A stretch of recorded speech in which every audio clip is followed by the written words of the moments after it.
reçois sur ce plateau Claude Machala. Il est secrétaire exécutif du PPRD, mais aussi kabiliste à l'intérieur aussi du FCC. Avec lui, nous allons essayer de débattre sur cette actualité brûlante. Bonjour Claude Machala et bienvenue à l'émission Vérité des Faits. Bonjour mon frère et merci pour l'honneur. Merci beaucoup. Quelle analyse faites-vous du discours du chef de l'État? Personnellement, je dirais que il n'y a rien de particulier qui a pu attirer mon attention. Je dirais seulement que tout ce que moi j'ai retenu est que le chef de l'État, en résumé, il n'a fait qu'annoncer qu'il va s'exprimer prochainement. Donc, les restes pour moi, ce n'est que spéculation. Et tout ce que moi j'ai retenu est qu'il a annoncé qu'il va s'exprimer prochainement. Et je me pose même la question de savoir pourquoi il y a tant d'agitation. Bon, certes, il y a ce qui est en train d'être fait là, en les coulisses. C'est dans votre camp? Non, nous, c'est la preuve est que on fait presque pas de bruit. Hein. C'est les autres. Hein, puisque vous avez accepté de parler, vous parlez en tant que qui? Kabiliste, d'abord membre du FCC? Non, écoutez, moi je suis un kabiliste permanent, ça c'est connu. Donc je parle en tant que citoyen. Parce que l'effet d'être citoyen, c'est... vous impose déjà des devoirs. Les droits viennent après. Mais moi, ma vareuse, elle est connue. Ma couleur, elle est connue. Moi, je ne suis pas du genre à cacher mes opinions. Vous m'avez posé la question de savoir quelle était mon analyse du discours du chef de l'État. Moi, je vous dis clairement que tout ce que moi j'ai retenu du discours du chef de l'État est qu'il va s'exprimer prochainement. C'est tout. C'était 6 minutes. 6 minutes, vous voyez un peu tous les problèmes qui sont liés à la gestion même du pays, à la gouvernance. Et il ne pouvait pas les résumer en 6 minutes. Donc c'était un peu trop lui demander. Le fond du discours, non, mais le fond du discours, il est connu. La démarche, elle est connue. Je crois que la tendance, elle est là. Nous savons tous que des violations en violation, quelque part, ils se retrouvent à la veille d'un mur. Et ils cherchent un peu à s'attirer la sympathie de certains haineux, vicieux et extrémistes qui ont toujours rêvé, par exemple, d'une vengeance contre le camp Kabila, parce qu'il ne faut pas oublier que nous autres, nous existons grâce à la marche de l'AFDEL. Et il y a des gens qui en veulent à l'AFDEL jusqu'aujourd'hui. Et c'est de leur droit.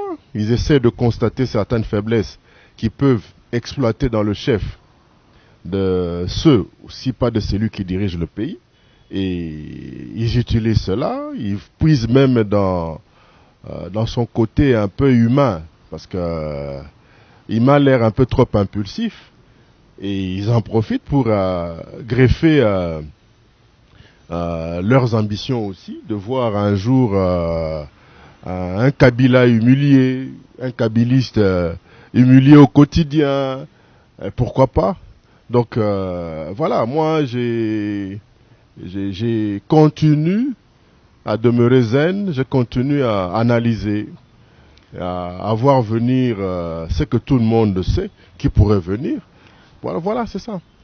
Très bien, Claude Machala. En convoquant alors le consultant plutôt, le président Félix Tshisekedi a sonné la fin de la coalition FCC-Cash. Moi, je pense qu'il ne lui appartient pas à lui et à lui seul de prétendre que voilà, c'est la fin de la coalition. Si tel est le cas, nous allons jouer le jeu. Après tout, je pense que... Puisqu'il est l'autorité morale du Cash, et moi, de l'autre côté, c'est Joseph Kabila. Non, moi je pense que c'est la coalition lui profitait plus. Comment Quelque ça? part, on a eu à déroger à ce que aurait bien voulu voir la Constitution. Nous avons la majorité, c'est nous qui devions normalement gérer le pays au quotidien. Et de temps à autre, bon, pour ce qui est des domaines de collaboration, son veto s'impose ou s'imposer. Or maintenant, il est question de vouloir contourner cette majorité, c'est-à-dire en violant la Constitution. Pour vous, le chef de l'État a violé la Constitution. Mais d'abord en nommant les juges de la Cour constitutionnelle et puis la prestation. Puisque vous le dites déjà, et je pense que on serait à l'est du pays, je pense que la Constitution à ce moment-ci serait en pleine consultation chez Mukwege.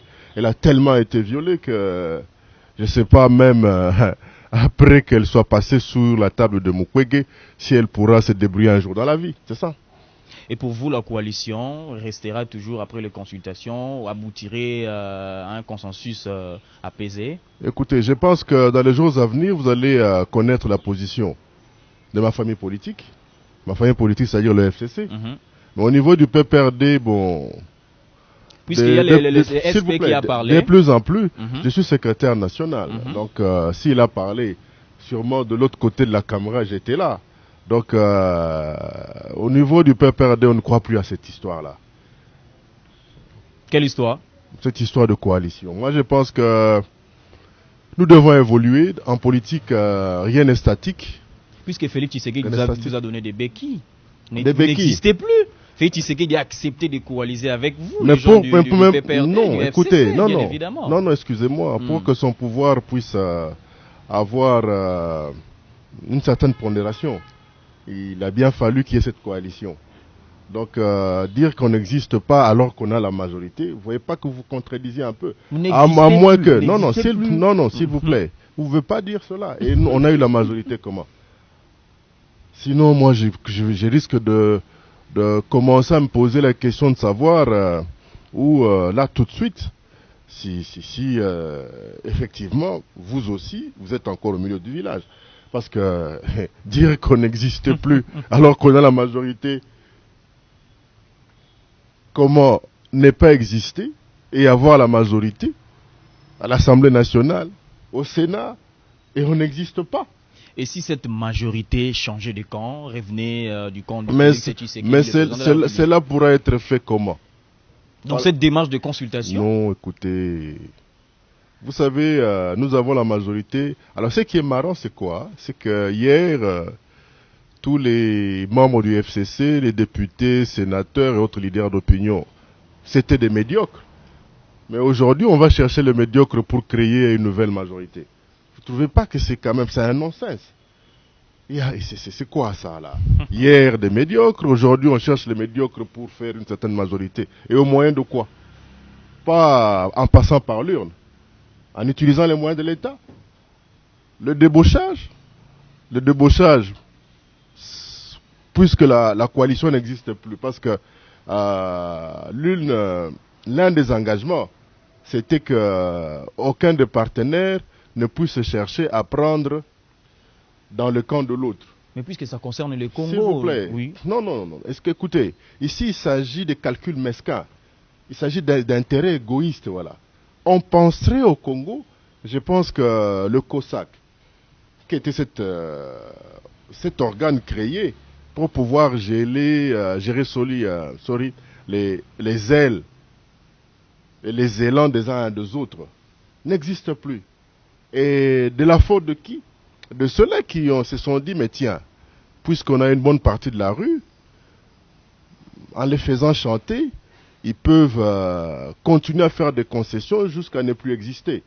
Or, nous savons jusqu'où on peut aller, puisque nous avons la passion du Congo. Mais il y a des gens qui ont des drôles d'addiction. Il y a des gens qui ont des drôles d'addiction. Je ne l'ai pas voté. Je ne l'ai pas voté puisque à mes yeux, à mon niveau, et il ne remplissait pas un certain nombre de critères pouvant attirer ma sympathie, du moins au niveau de l'urne. Mais vous êtes en coalition. Nous étions en coalition. Et je crois qu'il y a un temps. Il y a un temps qu'on se donne une sorte de moratoire. Et si ce moratoire venait à s'épuiser, sans qu'on puisse trouver un terrain d'attente, mais je crois qu'elle va cesser d'exister, cette coalition. Il ne faut pas rêver, il faut avoir le courage. Il faut avoir le courage. Voilà comment ils se comportaient, comment ils se sont comportés, comment ils continuent à se comporter. C'est-à-dire, au jour d'aujourd'hui, que vous avez tantôt parlé d'une consultation qui aboutirait à une nouvelle majorité. Moi, je vous dirais qu'ici, il ne s'agit pas d'une nouvelle majorité, puisque la majorité, on ne peut l'avoir qu'au niveau du Parlement. Et pour l'avoir au niveau du Parlement... Puisque le chef de l'État va nommer un informateur. Moi, je ne sais pas, je ne savais pas que vous êtes dans les secrets de Dieu. Je ne suis pas dans les secrets. Moi, comme je ne suis pas, laissez-moi parler librement. D'accord. Au jour d'aujourd'hui, la démarche ici, ce n'est pas chercher une majorité pour finalement nommer un certain informateur. Ici, la démarche, c'est de chercher, ça c'est mon analyse à moi, on cherche à réunir tous les aigris de tous bords pour permettre à remplir de plus en plus la rue, et c'est taper une sorte de majorité folle, c'est-à-dire la majorité de la rue, pour déstabiliser cette majorité parlementaire et justifier l'acte qui pourrait être posé contre la Constitution et asseoir un pouvoir qui se veut totalitaire. C'est ça. Vous savez, quand une personne garante du bien-être de tous utilise de moins en moins le nous au profit de je. Vous savez, je disais à un ami il n'y a pas longtemps, 38 ans de combat, alors, on aurait combattu Mobutu juste pour finalement lui ressembler. Tatabo, Mamabo, Mokondibo, Ekolobo, c'est ce que vous, majorité les gens vous voulez faire. Mais justement, on l'aurait fait. On l'aurait fait, je pense qu'il n'y aurait jamais eu alternance. Parce que n'oubliez pas que vous avez sur ce plateau celui qui a eu en son temps à vouloir voir cette constitution à problème être changée. Puisque quelque part, à part les acteurs politiques, c'est la constitution qui est à la base de cette bouillabaisse ici. Et c'est tout le monde qui cherche à en tirer une sorte à créer au moyen de l'insuffisance constatée, c'est pas de l'iniquité constatée dans la constitution, de créer une brèche où monsieur pourrait sortir le grand jeu. Le grand jeu ici, il est question d'asseoir un pouvoir totalitaire. Le grand jeu ici, c'est comment contourner ce que le peuple a eu à créer et se servir d'une certaine majorité folle, comme j'ai dit. On cherche des gens pouvant haranguer ça et là, remplir la rue, sauter sur tout cela qui constituerait la force de l'autre côté pour, au finish, asseoir un pouvoir totalitaire et reprendre les choses à zéro. Mais moi, je dirais ceci. Vous savez, dans les annales de l'histoire de ce continent, si pas du monde, on retiendra qu'un jour, après le combat Mohamed Ali et Foreman, qui est gravé dans l'histoire, il y a eu cette passation pacifique du pouvoir entre deux Noirs, entre deux forces politiques, créées et gérées par deux Noirs.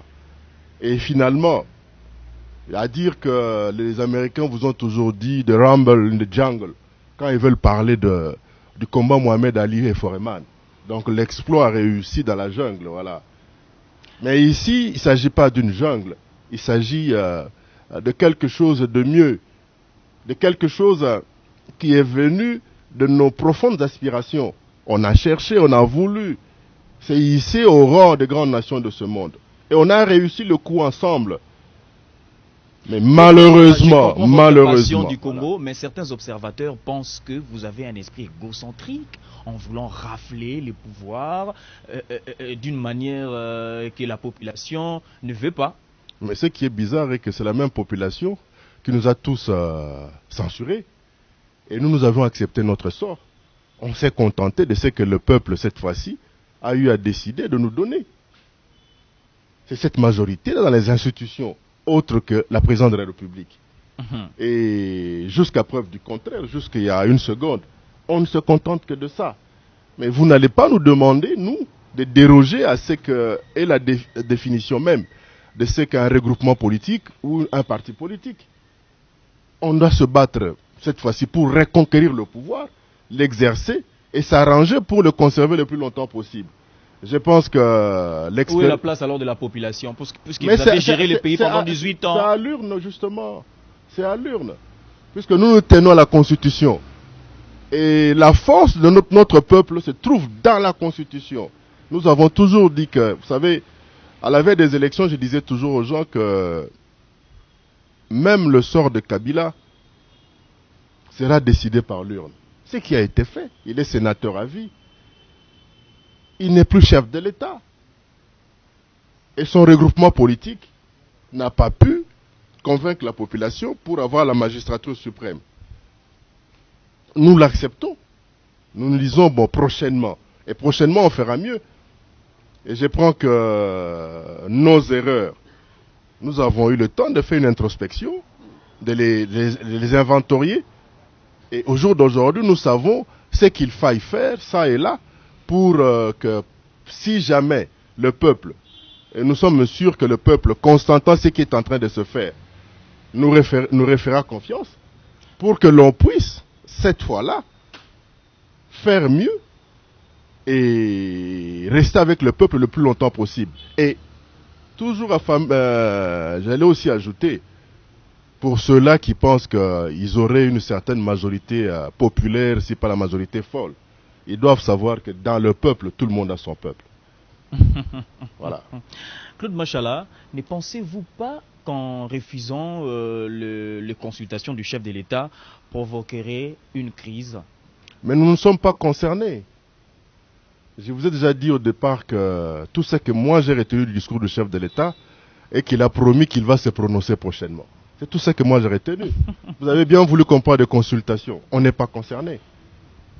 On n'est pas concerné puisqu'il y a le cadre institutionnel qui a tout prévu. Même les dialogues permanents. Ce n'est pas parce qu'on voit certains véreux aigris des gens à 0 député, 0 sénateur, qui à longueur de journée sont dans vos médias en train de promettre malheur à tous les poltrons qui existent au Congo. Et Dieu merci, parmi ceux-là, nous ne sommes pas comptés parmi ceux-là. Donc nous demeurons dans les textes, avec les textes et pour les textes. Vous avez aussi violé la Constitution auparavant, pendant la prise de pouvoir. C'est-à-dire, expliquez-vous. Certains observateurs pensent ainsi. Mais ça, ce sont ces observateurs-là. Vous allez voir qu'à chaque fois qu'on se retrouvait presque en déphasage par rapport au timing ou par rapport à la loi, si pas au texte, on s'est arrangé pour que le cadre institutionnel soit activé pour qu'il y ait un dialogue. Et les conclusions de ce dialogue, vous allez voir par exemple que quand Kabila s'est retrouvé en dehors du délai constitutionnel, il y a eu dialogue. Et on a accepté de mettre sur pied un gouvernement de large consensus. Et c'est comme ça que vous allez voir que le gouvernement, sa gestion, avait été confiée à des opposants. Ils ont géré le pays. Donc c'est pour vous dire que nous ne sommes que esclaves de la loi. Et tout celui qui voudrait nous amener en dehors de la loi, il peut bien regarder derrière lui. Nous n'y sommes pas. C'est tout. On peut dire aujourd'hui que le FCC est dans l'autre camp de l'opposition. Vous savez, c'est la minorité qui constitue l'opposition. Or, nous sommes de la majorité. Et si ça basculait? C'est ce qui est impossible. Malgré les efforts de débauchage, de corruption, même de subornation. Même de subornation. Ça ne va pas marcher. Ça va marcher comment? Ça va marcher comment? Moi, je pense que le chef de l'État a intérêt à demeurer dans le bon sens. Et la dernière fois, je lui avais conseillé d'organiser une sorte de voirie autour de lui. Autant je l'ai fait pour Kabila, autant je lui réconseille qu'autour de lui, il n'y a pas que des gens qui aimeraient le voir réussir. Autour de lui, il n'y a pas que des gens qui aimeraient le voir demeurer dans l'histoire. Puisqu'il est entré par la grande porte. C'est le premier chef de l'État après l'alternance. Il doit demeurer grand. Moi, je veux le voir grand.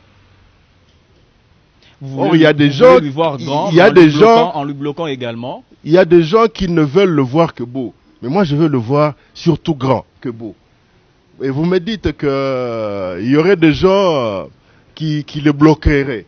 Mais écoutez, pouvez-vous me citer une quelconque proposition de loi faite par son camp dans le but d'améliorer sa façon de gérer le pays ou d'imposer sa vision? Il n'y en a pas. Pouvez-vous me dire que c'est que nous avons eu à faire pour le bloquer? Il n'y a pas. Pouvez-vous au jour d'aujourd'hui me dire la vision, le programme, un programme clair de Félix Tshisekedi? Ça n'existe pas. Le pauvre, il s'est fait avoir avec cette histoire de 100 jours. Je savais que vous allez arriver à ce niveau. Non, on devait commencer par là. Il s'est fait avoir dans cette histoire de 100 jours. Je pense que tous ces millions de dollars qui se sont retrouvés dans les garde-robes et les poches des gens, ils pouvaient s'en servir dans pas mal d'autres projets qui pouvaient lui permettre d'avoir un assez large aura. Mais fort malheureusement, c'est toujours l'entourage. Des gens qui pensent qu'ils sont encore là pour chercher de beaux costumes, de belles 4x4, de belles villas, et puis tout ce que cela entraîne. Or, ici, on est menacé par la misère de la population. Jusqu'à ce jour ici, malgré la gratuité de l'enseignement en général, beaucoup de parents ont encore leurs enfants à la maison. Non pas qu'ils ne savent pas mettre leurs enfants dans ces institutions gratuites, mais parce que l'enfant ne va pas aller à l'école nu, pieds nus, sans objet classique. Ils sont là en train d'attendre avec leurs enfants à la maison. Mais pourtant, c'est des millions qu'on a remis à Jamal, c'est des millions qu'on avait remis à un banquier ici pour faciliter certaines transactions frauduleuses. Et bien d'autres. Et d'ailleurs, c'est parce que les enquêtes ne se sont arrêtées qu'au saut de moutons et au préfabriqué, là. Mais les autres trucs, il y avait des routes, des produits pharmaceutiques, ainsi de suite. Si la justice peut continuer les enquêtes, je crois que on devra déménager pas mal de gens dans la commune de Selembao pour élargir la prison. Parlons du blocage. Joseph Kabila, humainement parlant, comment a-t-il apprécié le comportement de deux présidents de la Chambre du Parlement et du Premier ministre à la cérémonie de prestation de serment de 3 nouveaux juges de la Cour constitutionnelle? Je ne suis pas Joseph Kabila, comment vous pouvez me poser une pareille question? Et je ne suis même pas son porte-parole. Puisque vous êtes kabiliste. Je le suis, mais je ne suis pas son porte-parole. C'est mon président. C'est mon président, c'est mon camarade du parti. Vous avez apprécié? Moi. Vous, dans votre camp? Mais puisque un Congolais normal, tout celui qui sait qu'il ne peut évoluer de manière correcte et honnête que grâce au texte, ne pouvait pas mettre ses pieds là-bas. Vous allez voir des gens qui vous disent, bon, j'y étais parce que je suis républicain, j'y étais puisque mes fonctions obligent. Mais non, c'est la trahison, monsieur. Il faut rendre le tablier. Ce n'est pas que le kabylisme s'imposerait au-dessus de tout. Vous savez bien que le chef de l'État est en train de commettre une erreur. Et vous l'accompagnez dans ça. Et c'est là où je parle de la fameuse voirie. Il y a trop d'insalubrité au sein de l'élite congolaise. Il y a trop d'insalubrité dans nos familles politiques. On a plus affaire à des petits flatteurs. Comme c'était dans votre camp. Mais écoutez, mais le diable n'est pas venu de l'enfer, il est venu du paradis. La trahison, ça vient toujours du palais. Et toi aussi, mon fils Brutus, il était au palais avec Jules César. Et Judas, c'est toute une école. Bien avant Judas, il y a eu Brutus. Après Judas, il y a eu tout ce qu'il y a eu jusqu'au niveau du peuple. On en a vu. Les adeptes de Brutus, ils sont là. Et il y en a d'autres qui sont là et qui pensent qu'on ne les voit pas. Au moins, je les préviens. Tout celui qui est soupçonné d'avoir trahi Kabila, tout celui qui est soupçonné d'être un traître potentiel, il a intérêt à aller se faire voir ailleurs. Parce que ce sont des gens qui se sont même permis de mettre des pots de banane aux vrais kabilistes. Et vous pensez qu'on va les laisser faire? Certes, nous avons la passion du Congo, Et nous avons la passion de l'éthique. Qui a trahi, trahira. Très bien, Claude Machala. Alors, qu'en est-il de votre retraite à Kingakati? Est-ce pour monter des stratégies contre Félix Tshisekedi? Écoutez, c'est un peu comme quand les deux parents se retirent dans la chambre. Vous pensez que c'est pour nuire aux enfants qui sont dans le salon? Il y a de ces choses qui se passent entre parents. Il y a de ces choses qui ne peuvent se dire qu'entre parents. Il peut y avoir des dessous de cartes. Des dessous de cartes, il n'y a pas. On a droit à une vie privée. Vous pensez qu'on doit se réunir sur un plateau de télévision? Même le chef de l'État, en dehors des réunions du gouvernement et compagnie, il y a de ces réunions qu'il tient à huis clos. La preuve est qu'on vous parle de conseillers spéciaux. Les conseillers spéciaux, vous pensez qu'ils se réunissent avec tout le monde? On va se réunir contre Tshisekedi, pourquoi? Puisque vous boycottez les consultations déjà. Non, ça ne nous concerne pas. Il y a le cadre institutionnel. En quoi quelqu'un qui est légaliste peut être intéressé par ces consultations? Et les consultations, pourquoi? Nous connaissons l'objectif. L'objectif, c'est quoi? C'est de créer une majorité folle. Une majorité populaire. On aimerait que désormais, ce soit la rue qui nous impose ce que nous devons faire. Or, la rue est une entreprise commune.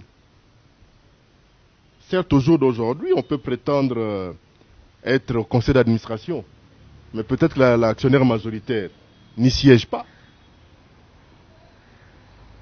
Il faut faire attention. Voilà un dernier message à la population. La population, moi je demande à notre population de soutenir la Constitution, de soutenir les textes, d'aider le chef de l'État à faire un peu plus de voirie autour de lui, de nous préparer tous aux prochaines échéances, parce que vous savez que jusque-là, le processus électoral demeure incomplet. Il y a les autres élections qui n'ont toujours pas été organisées. Et autre chose, j'aimerais dire à notre population que hier, c'est au FCC qu'on trouvait les médiocres. C'est parmi les kabylistes qu'il y avait les médiocres.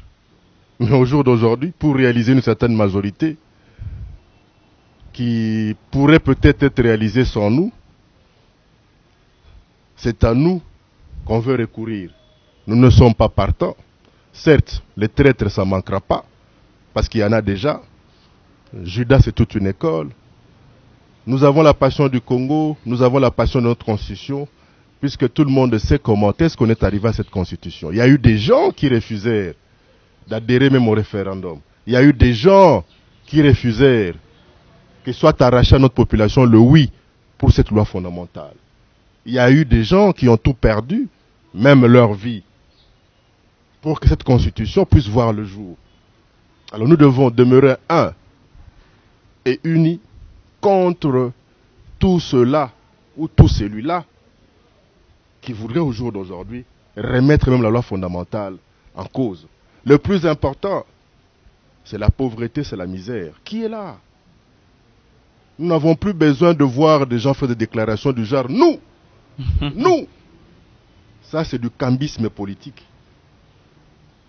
Et on n'a plus besoin de cambistes politiques dans ce pays. Et je crois que le chef de l'État a encore assez de temps pour comprendre que l'histoire le regarde et que Joseph Kabila Kabange, c'est par la passion du Congo qu'il a cru en lui. Et je suis sûr et certain qu'il continue à croire en lui. Mais penser que Joseph de Kabila serait prêt à tout contre la volonté populaire, ça c'est faux et archi faux. Vive la RDC, vive son peuple, et j'aimerais encore rappeler que dans les peuples, tout le monde a son peuple. Ça ne sert à rien de raconter tout ce qu'on raconte. Et que, comme j'ai dit au début de l'émission, tout ce que moi j'ai retenu du discours du chef de l'État pour peut-être aider les gens à moins s'agiter, et que le chef de l'État a promis de s'exprimer prochainement. Il a annoncé de s'exprimer prochainement. Il ne faut pas trop lui en vouloir. Claude Machala, une dernière question qui me vient en tête. Alors, pour apaiser cette tension, vous, en tant que citoyen congolais, quelle est votre piste de solution? La piste de solution, c'est de revenir dans les textes.